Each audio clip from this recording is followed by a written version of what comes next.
let's learn the dumbbell or kettlebell squat.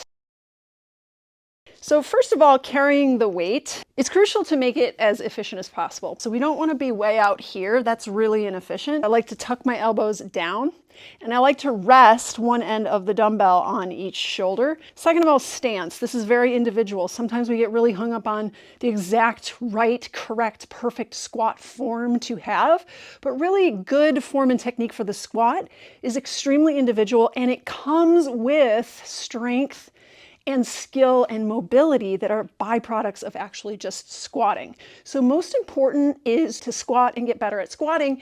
And then what that means is you just find the stance that feels most comfortable for you. So maybe that's a little bit wider than hips width. Maybe it's a little bit narrower. Maybe it's toes out. Maybe it's feet parallel. So next, we're going to inhale and we're going to sit our butt way down toward the ground, and exhale, stand it up.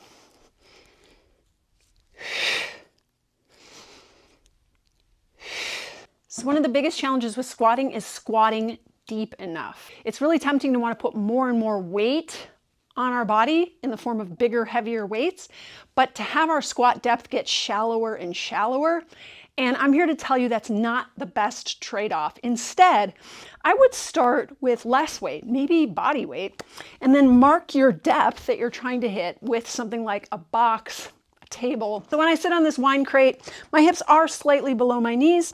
I could sit up a little higher and that would be perfectly acceptable. Now, there's a couple of ways to use the box. One is to do what's called a sit to stand, which is to sit all the way down and then stand all the way up. And that's a great way to start because you get to take a little bit of a beat at the bottom and get your bearings, get your wits about you, and then practice that push into the floor to stand up. That's the hardest part of the squat, is right here in the hole, as they call it, right? So you get yourself out of the hole. Next way to use the box is to literally barely touch it, but feel it just boop right underneath you and then come back up. So not using it for support at all, really just using it to check your depth. And you want to feel that box beneath you every single rep. Okay, and you know you're going shallower when you, start not feeling it. Okay, so every single rep.